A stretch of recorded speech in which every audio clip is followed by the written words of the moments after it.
Hello and welcome to my kitchen again, where we're going to be talking about discovery narratives and basically how, with the increase in mercantilism and the discovery of the New World and the increase in exploration and adventurousness of this era, how literature basically was very deeply implicated in all of this and definitely had a hand in perpetuating a lot of the myths and a lot of the constructions of the New World, and namely the inhabitants of the New World, as the other.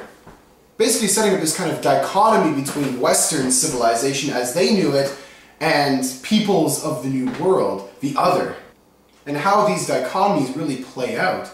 And certain authors who really sought to kind of shatter these stereotypes or shatter these false illusions provided by literature through their own literature. So you have a kind of establishing of the other and other authors who are really seeking to counterbalance that. You typically hear within a lot of these discovery narratives a trope, a consistent trope is the idea of the savage, of the cannibal, of the barbarian who basically participates in these semi-satanic rituals and really has no concept of European civilization or arts or culture or manners or refinement. One of the contexts I read, for example, was from Mary Rowlandson, a narrative of the captivity and restoration of Mrs. Mary Rowlandson. And she's taken prisoner by Indians as they're trying to colonize North America. And she talks about how, being so near her time, she would be often asking the Indians to let her go home. They, not willing to do that, and yet vexed with her importunity, gathered a great company together about her, and stripped her naked, and set her in the midst of them. And when they had sung and danced about her in their hellish manner, as long as they pleased, they knocked her on the head, and the child in her arms with her.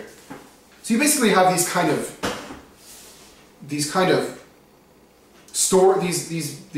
horror stories of the white colonizer or the white European being captured by the Indian and forced to perform in their sick, satanic, hideous rituals and basically being subject to this kind of savagery. Again, you're setting up that kind of dichotomy there. Another major trope is the idea of the New World as this beautiful, unspoiled sanctuary, kind of this idea of the Garden of Eden. Not only just as the Garden of Eden in terms of the New World's plentiful natural resources, an abundance of animals and plant life, and gorgeous landscape, but also in terms of the native peoples themselves. You get the idea as well, not just of the barbarous savage, but of the noble savage. We were entertained with all love and kindness, and with as much bounty after their manner as they could possibly devise. We found the people most gentle, loving, and faithful, void of all guile and treason, and such as live after the manner of the Golden Age. That's from Arthur Barlow, the first voyage made to the coasts of America with 2 barks. Just an example of the Indian as well as, or the Indian or the other, as well as this kind of ultra-innocent creature. These guileless, sinless creatures that are in opposite to the jaded, corrupted European. So basically this concept of the other, or the native person, is really being appropriated for a variety of means, for basically showing the dichotomy between English civilization and progress and savagery, as well as the dichotomy between English moral corruption and a place where corruption has yet to even really be conceived or to have spread. So it creates kind of a sociological and religious vehicle for these authors to really explore. And Michel de Montaigne, it's really interesting, he kind of eliminates these dichotomies in his farcical essay of Cannibals, it's called. He basically says about destroying the notion of the savage and the cannibal, breaking down those barriers of otherness that had been continually reinforced. He says, I'm not sorry that we should here take notice of the barbarous horror of so cruel an action, but seeing so clearly into their faults, we should not be so blind to our own.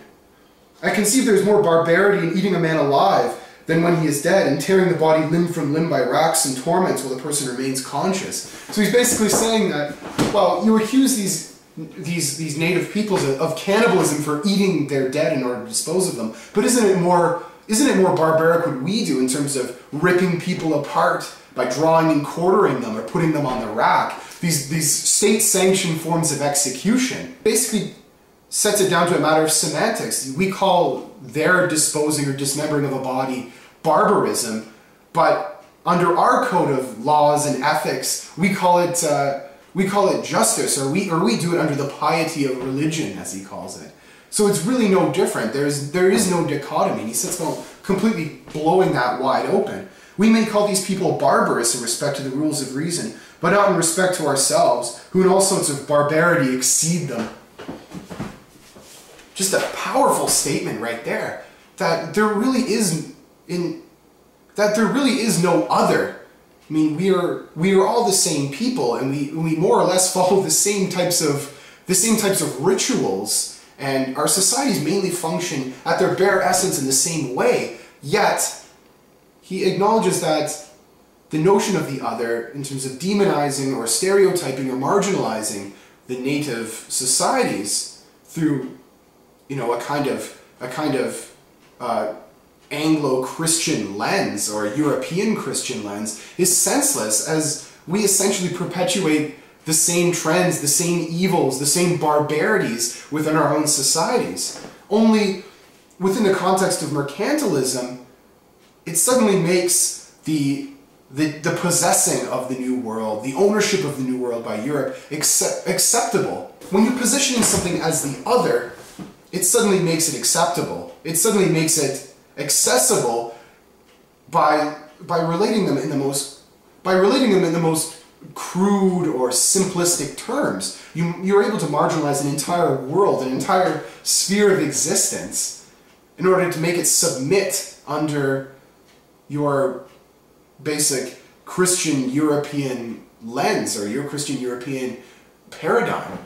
We've talked a little bit about self-fashioning, sprezzatura, and the type of rhetoric that poets use to disassociate themselves from their ideas and to fashion, and how they use toposes and rhetoric and metaphysical conceits, and how monarchs use a lot of that same rhetoric, the transcendental signifiers, to fashion themselves and to put a sense of their identity out there in order to basically assert their power over their audience. And so with these discovery narratives, that's a sense of fashioning as well, but you're fashioning the other.